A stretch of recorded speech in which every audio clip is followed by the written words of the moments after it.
Hey, hola, ¿cómo están? Que el Señor les bendiga. Hoy es el cuarto episodio de nuestra serie, La Navidad de Jesús, y comenzamos.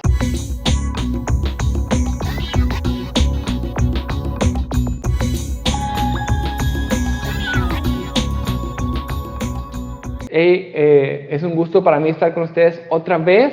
El día de hoy vamos a hablar de un tema que se llama ¿Dónde está el rey? ¿Dónde está el rey? Así en forma de pregunta. Y el objetivo de esta enseñanza el día de hoy es conocer cómo el nacimiento de Jesús amenaza nuestra autonomía. Y el versículo base del día de hoy está en Mateo 2, del 1 al 8. Lo voy a leer para ustedes. Esto es palabra de Dios. Dice de la siguiente manera: Cuando Jesús nació en Belén de Judea, en días del rey Herodes, vinieron del oriente a Jerusalén unos magos, diciendo: ¿Dónde está el rey de los judíos que ha nacido?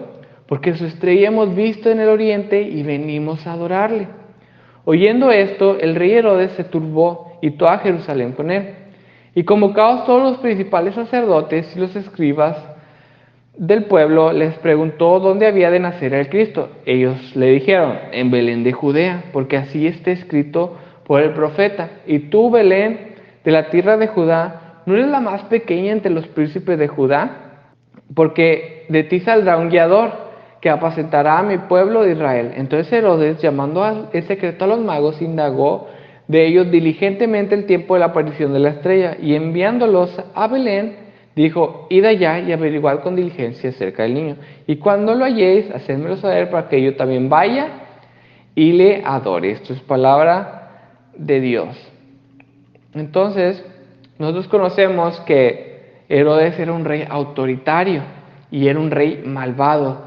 Se dice que hacía matanzas comúnmente, incluso mató a miembros de su familia, miembros de la corte, cualquier persona que amenazara su reino.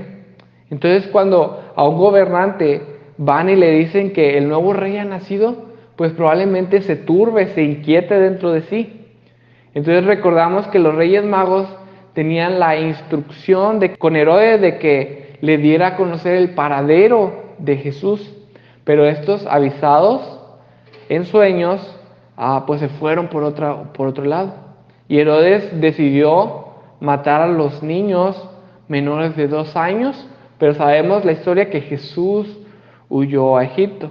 La reacción de Herodes nos muestra que Jesús causa amenaza a nuestra vida. Y Jesús causa amenaza en la vida de cualquiera que quiere gobernar su propia vida. Que necesitemos rendirnos a Él constantemente, pero también nos muestra que Jesús no vino a establecer su reinado en guerra o en fuerza, sino en humildad y en debilidad. Entonces, eso nos muestra que Jesús amenaza nuestra vida, y amenaza nuestra autonomía, pero también nos muestra que Él viene en humildad, no en guerra. Él viene en debilidad, no en fuerza. Entonces, el nacimiento de Jesús nos sorprende en la forma en que nos sentimos amenazados por Él. Nos sentimos en enemistad constante y nos enseña una nueva forma de reinar. Entonces el día de hoy vamos a hablar de 3 maneras en que la Navidad amenaza nuestras vidas. Y el número 1 es que la Navidad es la amenaza del reino de Cristo. Si pensamos en la maldad, pensamos en Herodes, por ejemplo. Cuando pensamos en Herodes, pensamos en un gobernante tirano, abusador, que usa abuso de poder, que utiliza la violencia para hacer todos sus propósitos. Y siempre pensamos que la gente mala es así, que la gente mala es fría, es calculadora, que piensa la maldad que va a hacer. Pero la Biblia nos enseña que la maldad surge en el corazón de cada persona, en el corazón de cada persona. Romanos 3, 10 al 12 dice: como está escrito, no hay justo, ni aún uno, no hay quien entienda, no hay quien busque a Dios. Todos se desviaron y aún se hicieron inútiles. No hay quien haga lo bueno, no hay ni siquiera uno. Entonces esto nos dice que todos somos malos. Entonces si Jesús viene y nos dice: tú ya no eres el gobernante de tu vida, Tú ya no eres el rey de tu vida, ahora yo soy el nuevo rey, dice Jesús. Solo uno de nosotros puede sentarse en el trono. Entonces, en ese sentido, podemos llegar a actuar como Herodes, tratando de matar cualquier cosa que nos quite el trono de nuestras vidas. Y Jesús es una amenaza para todos, porque todos queremos en el mundo, que el mundo gire alrededor de nosotros. Todos queremos que sean suplidas nuestras necesidades y sean suplidos nuestros deseos. No queremos servir al prójimo y no queremos servir a Dios, queremos que ellos nos sirvan a nosotros. Pero lo opuesto es exactamente lo que nos pide Jesús. Dice Jesús en Lucas 14, 26 y 27, si alguno viene a mí y no aborrece a su padre y madre y mujer e hijos y hermanos y aún también su propia vida, no puede ser mi discípulo. Y el que no lleva su cruz y viene en pos de mí, no puede ser mi discípulo. Dice esta palabra. Entonces, no significa que literalmente odiemos a nuestra familia este verso. Más bien significa que hay un nuevo rey ahora y nos está llamando a un compromiso con su reino más grande que cualquier amor que podamos tener aquí en la tierra. Que tenemos que someternos a Él para resistir el mal y Él promete ayudarnos en todas las cosas. Entonces, Navidad significa que hay un nuevo rey que nos ama y que nos debemos entregarnos a Él y Él salvará nuestras vidas. Él salvará completamente nuestra vida. Vamos a la segunda amenaza de Navidad. Entonces, la segunda amenaza es que la Navidad nos pide ser intencionales. Entonces, si la Navidad es real y Jesús nació, le debemos a Él toda nuestra vida. Pero como cristianos debemos hacernos estas preguntas, las siguientes. ¿Por qué nos parece tan difícil orar? ¿Por qué es tan difícil pensar en las cosas de Dios y pensar en Jesús y concentrarnos en su amor y en su persona? ¿Por qué olvidamos tan pronto las promesas y compromisos que hicimos a Dios? Dice Romanos 7:15, porque lo que hago no lo entiendo, pues no hago lo que quiero, sino lo que aborrezco, eso hago. Entonces debemos de reconocer que hay algo en nuestras vidas que sigue sin querer a Dios. Todavía hay un Herodes dentro de mí que no quiere las cosas de Dios para su vida. Entonces, no podemos crecer naturalmente en nuestra vida cristiana. No podemos crecer en nuestra vida espiritual solo porque somos cristianos. Si decimos, bueno, ya soy cristiano, ahora Dios se encargue de mi vida espiritual. No podemos hacer eso. ¿Por qué no? Porque aún hay algo en nosotros que combate a Jesús. Todavía hay algo en nuestra vida que no quiere tener nada que ver con Él. Entonces tenemos que ser intencionales, tenemos que ponerle esfuerzos. No vamos a crecer espiritualmente solo por asistir a la iglesia o porque de repente me acuerdo en orar en la noche antes de dormir. No, tenemos que ponerle horario a nuestro tiempo de devocional, horario a nuestro tiempo para orar a Dios, para la lectura de la Biblia, para empaparnos de la palabra de Dios con mensajes de personas que tengan sana doctrina. Entonces, tenemos que ser intencionales.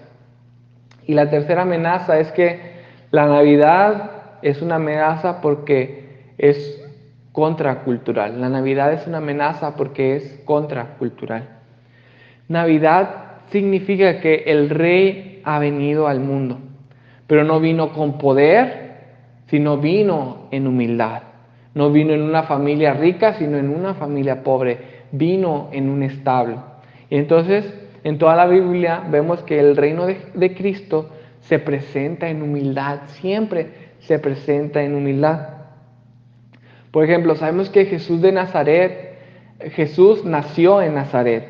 Entonces, cuando Felipe va con Natanael y le quiere contar acerca de Jesús, Natanael responde de la siguiente manera en Juan 1:46.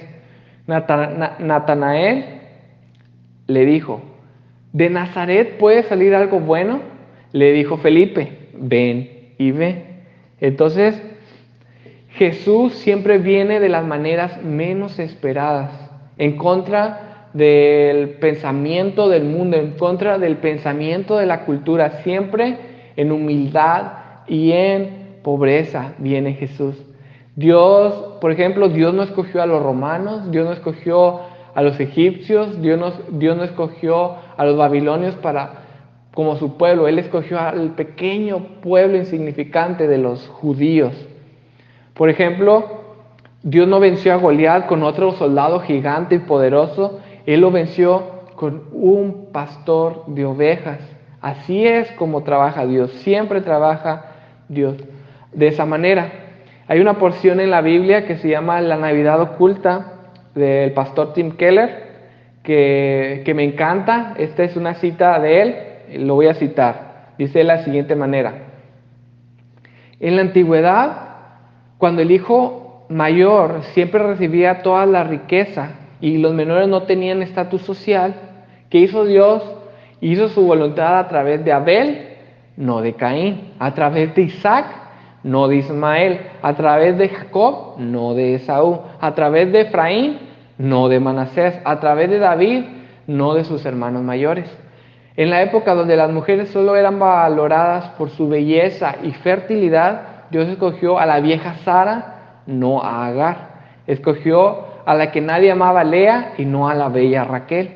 Escoge a Rebeca, la que no puede tener hijos; a Ana, que no puede tener hijos; a la madre de Sansón, que no puede tener hijos; a Elizabeth, la madre de Juan el Bautista, que no puede tener hijos. ¿Por qué? Una y otra vez Dios dice: escogeré a Nazaret, no a Jerusalén; escogeré a la joven que nadie quiere; escogeré al joven que todos menosprecian. Entonces vemos en la Biblia que todos le preguntaban a Jesús. Por ejemplo, los discípulos siempre le preguntaban a Jesús: ¿cuándo vas a tomar el poder? ¿Cuándo vas a salvar al pueblo de los romanos? Pero ellos no lo entendían. Él iba a perder su vida para poder salvar al mundo entero de sus pecados. Entonces, la Navidad significa que la riqueza, la Navidad significa que la riqueza, clase social, estatus, fama, entretenimiento, no son nada, sino que la verdadera Navidad significa que aquel que es pobre en espíritu, para reconocer que es pecador y que Jesús es el Señor, es el que tiene verdadero éxito. Esa persona ahora sí lo tiene todo. Entonces el reino de Dios cambia todo lo que pensamos acerca del éxito, acerca de nosotros mismos. Es una amenaza para nuestra autonomía. Es una amenaza para nuestra vida. Tenemos que entregarle nuestra vida a Jesús, y la Navidad es verdad. Nos dice que debemos ser intencionales en buscar a Dios, porque hay algo dentro de nosotros que se quiere alejar de Él. Entonces, pidámosle a Dios que nos ayude a buscar su reino, su presencia, ser intencionales y entregar nuestra vida completamente a Él. Espero que esto haya ayudado a tu corazón, ayudó 100% que ayudó al mío. Que Dios te bendiga, que Dios te guarde, y busca a Jesús con todo tu corazón.